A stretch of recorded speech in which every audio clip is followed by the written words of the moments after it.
होगा। जहां से प्रेम होता है संगत से गुण आता है, संगत से गुण जाए, संगत से गुण आता भी है और संगत से गुण चला जाता है। लेकिन धन्य है जो उस सतगुरु से संगत कर ले, धन्य है वो जो संतों से संगत कर ले, धन्य है जो गुरु से संगत कर ले, गुरु को अपना संगत बना ले, उसका जीवन धन्य हो जाता है। सारा ज्ञान गुरु का आ जाता है बंधुओं। लेकिन ये जीव ये संसार में गुरु की महत्वता को समझ नहीं पाता है, संतों को समझ में नहीं आता है संतों की महिमा।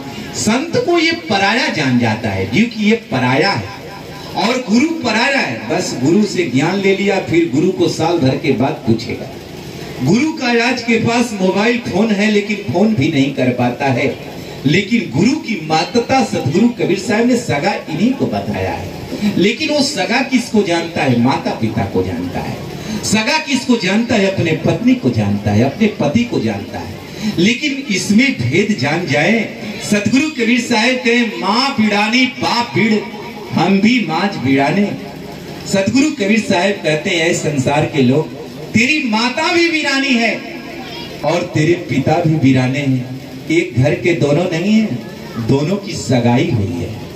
और तेरी पत्नी तो तेरे सामने सगाई हुई है और तेरे पति तो तेरे सामने सगाई हुई है। जन्म से तो पता नहीं था कि कहाँ तुम्हारी पत्नी है, कहाँ तुम्हारा पति, कहाँ तुम्हारे माता थे, कहाँ पता करो। लेकिन ये विचार नहीं कर पाता जी कि माता भी वीराने घर के हैं, नाना नानी के घर और दादा दादी के घर के पिताजी हैं। और ये बच्चा तो जन्म का है, उनके मध्य का है, माता पिता के मध्य का है। कभी माता पिता झगड़ा करते हैं, बेटा मेरा है, तो माता कहेगी नहीं बेटा मेरा है। और माता चाहेगी तो जाएगी अभी झगड़ा उगड़ा करके अपने मायके, तो बच्ची को ले जाना चाहती है। तो दोनों में झगड़ा हो जाए तो बच्चा को इधर खींचता है, कोई उधर खींचता है और बच्चा असमंजस में पड़ जाता है कि मैं किधर जाऊं, क्योंकि दोनों तो अपने बंधु, यही है मध्य का। लेकिन एक गुरु से भी आपका नाता है, गुरु भी आपको से आपका रिश्ता होता है। वह भी आपको दीक्षा देते हैं, आपको माला देते हैं, आप भी उनसे रिश्ता बनाते हैं गुरु और शिष्य का। लेकिन ये प्रेम जैसे आपका परिवार में होता है, परिवार को समझ पाते हैं वैसे गुरु को नहीं समझ पाते हैं। यही आपकी अज्ञानता का दोष है, यही जीव का दोष है, यही विवेक की कमी है। यही विवेक करने की आवश्यकता है। आपके घरे का कोई नहीं है, लेकिन जिनको आप अपने घर का समझते हैं, आपके आत्म कल्याण की बात वो बता नहीं पाते, क्योंकि उनको पता नहीं है। और ये बात गुरु को पता है कि आपका आत्म कल्याण की बात क्या है।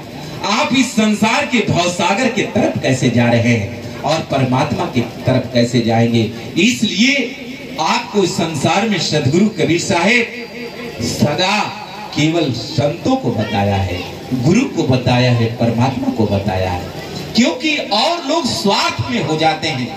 माता पिता भी स्वार्थ में अपने बच्चे को जन्म दे देते हैं, उनका थोड़ा स्वार्थ है।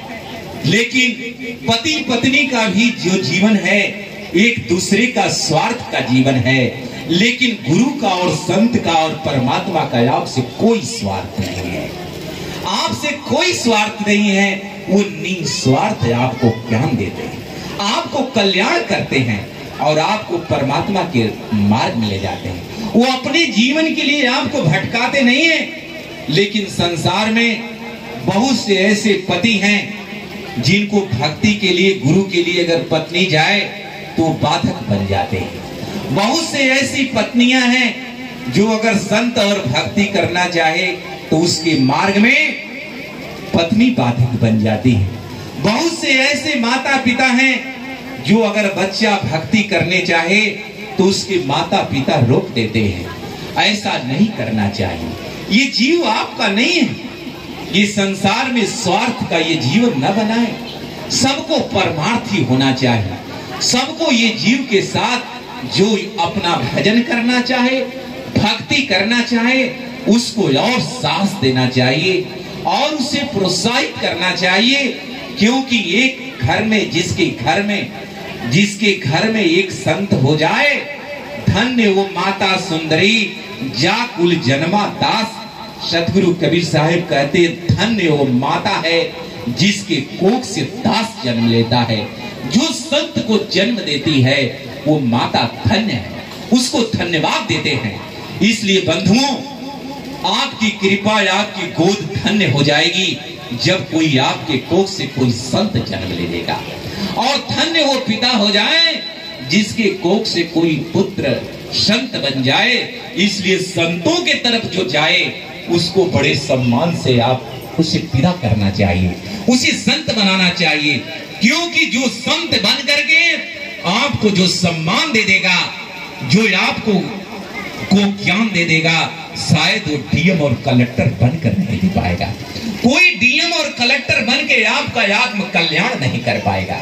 बहुत करेगा, धन देगा, खाने पीने को देगा, दवा करा देगा, व्यवस्था दे देगा, लेकिन आपको इस संसार से, भवसागर से पार नहीं कर पाएगा। इसलिए सबकी प्यास ये होना चाहिए कि हमारे कोख से अगर कोई एकाध पुत्र ऐसा जन्म ले जो परमात्मा का, क्योंकि आपने तो उसे गर्भ से बाहर किया है। यदि वो सचमुच का सत्य हो जाए, उस परमात्मा का प्यासा हो जाए, तो आपको इस संसार के भवसागर से पार कर दे। इसलिए वो संतों की बड़ी महिमा। इसलिए भक्ति से किसी को वंचित नहीं करना चाहिए। अगर अपना जीवन भक्ति में नहीं जा पा रहा है तो सोचे कि मेरे कुल में, मेरे खानदान में कोई भक्ति करने वाला औलाद जन्म ले ले, इसकी प्यास होनी चाहिए। संसार यही विवेक नहीं कर पाता है।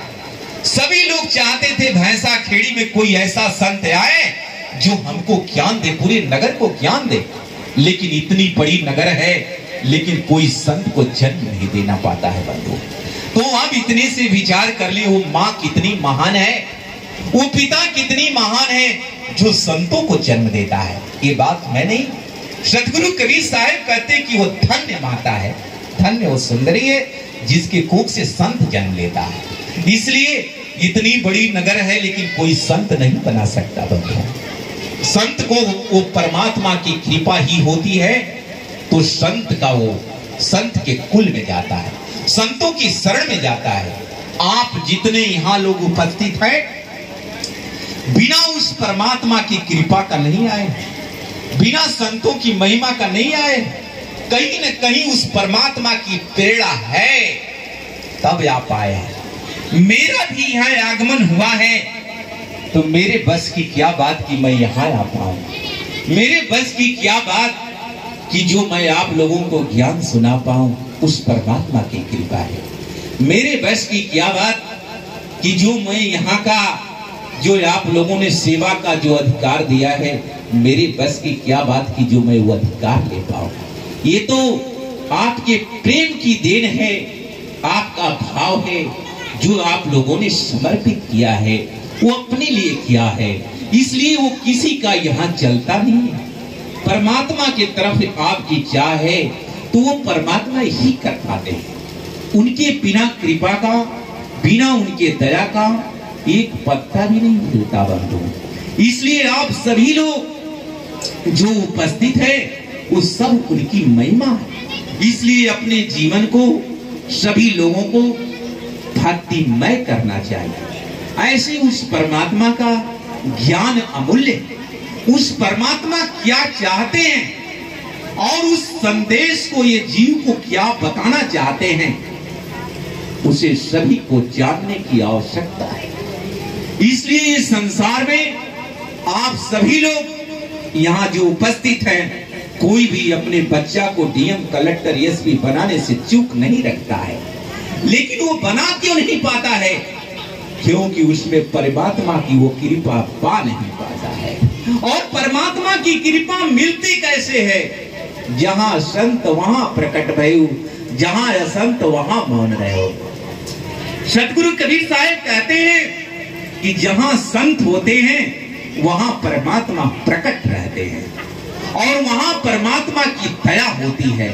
इसलिए उस परमात्मा की दया को पाना है, उस परमात्मा की कृपा को पाना है, तो संतों की शरण से ही प्राप्त होता है।